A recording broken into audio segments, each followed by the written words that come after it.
Hello students, today we study about the genetic material is DNA. The unequivocal proof that DNA is the genetic material came from the experiment of Alfred Hershey and Martha Chase in 1952. DNA genetic material होता है, इसका सुस्पष्ट प्रमाण हमें Hershey और chess के experiment से मिलता है. They worked with viruses that infect bacteria called bacteriophage. उन्होंने उन वायरसेस को लेकर काम किया जो बैक्टीरिया के ऊपर इन्फेक्ट करते हैं और उन्हें हम बैक्टीरियोफेज कहते हैं.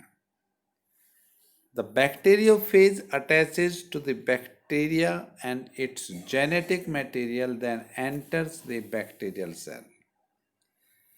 Bacteriophage वो बैक्टीरिया के साथ अटैच होते हैं और अपना जेनेटिक मटेरियल बैक्टीरियल सेल के अंदर डालते हैं. The bacterial cell treats the viral genetic material as if it was its own, और बैक्टीरियल सेल इस तरह से व्यवहार करती है कि वो उस वायरल जेनेटिक मटेरियल को अपना ही जेनेटिक मटेरियल समझती है and subsequently manufactures more virus particle, और उससे वो और बहुत से वायरस पार्टिकल तैयार करती है. Hershey and Chase worked to discover whether it was protein or DNA from the viruses that entered the bacteria. और हर्शी और चेस ने अपना कार्य ये डिस्कवर करने के लिए किया कि जेनेटिक मटेरियल वो प्रोटीन है या डीएनए जो वायरसेस से बैक्टीरिया के अंदर एंटर करता है. They grew some viruses on a medium that contained radioactive phosphorus and some others on medium that contained radioactive sulfur. उन्होंने कुछ वायरसेस को ऐसे मीडियम पर ग्रो किया जो रेडियो एक्टिव फास्फोरस लिए हुए है, तथा दूसरे कुछ और वायरसेस को ऐसे मीडियम पर ग्रो किया जो रेडियो एक्टिव सल्फर लिए हुए.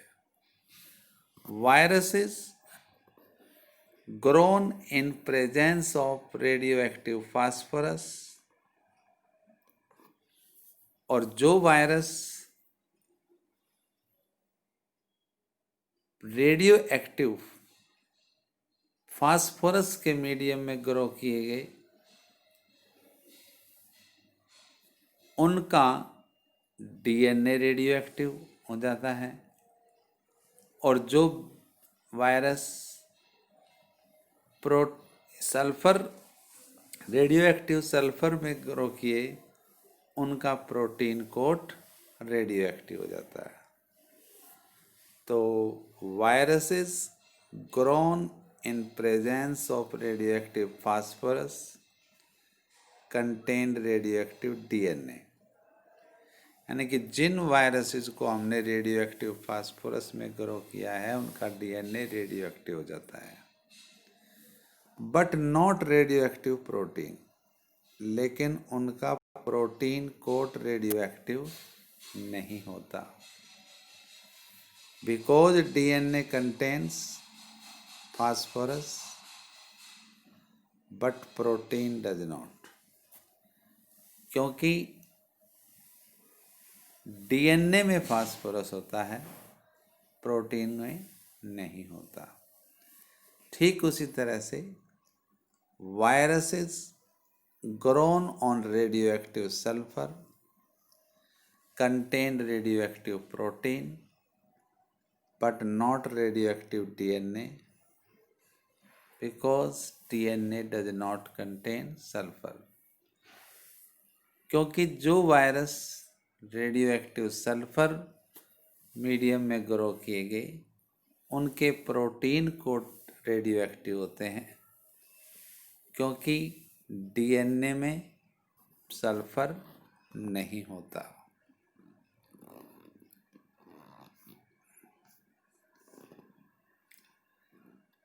Radioactive phases were to allowed to attach the E. coli bacteria, और उसके बाद रेडियो एक्टिव बैक्टीरियोफेजिस को ई कोलाई के ऊपर अटैक करने के लिए अलाउ किया गया। Then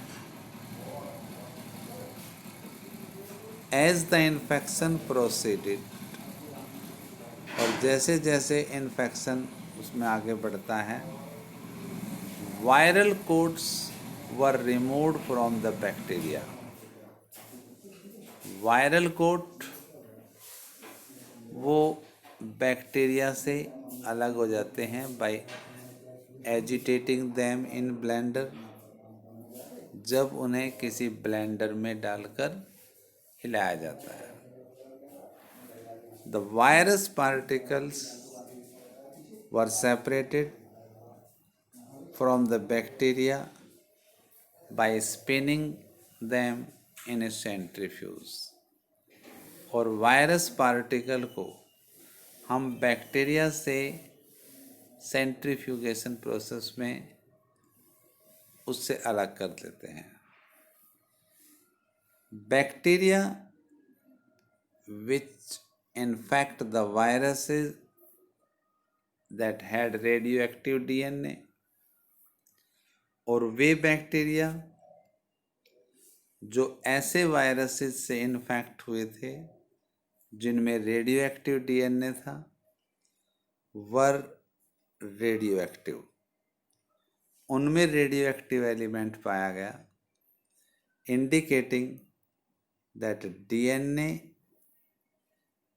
was the material that passed from virus to the bacteria, जो ये इंडिकेट करता है कि ये मटेरियल वायरस से बैक्टीरिया में एंटर हुआ है, और bacteria that were infected with viruses that had radioactive protein were not radioactive, और वे बैक्टीरिया जो ऐसे बैक्टीरियोफेज से इन्फेक्ट हुए जिनका प्रोटीन रेडियोएक्टिव होता है, उन बैक्टीरिया में रेडियोएक्टिव नहीं मिलती। This indicates that protein did not enter the bacteria from viruses, कि प्रोटीन कोट वायरस से बैक्टीरिया में एंटर नहीं करता। तो DNA is therefore the genetic material that is passed from virus to bacteria, अर्थात डीएनए ही वो पदार्थ है, जेनेटिक मटेरियल है, जो वायरस से बैक्टीरिया में एंटर करता है।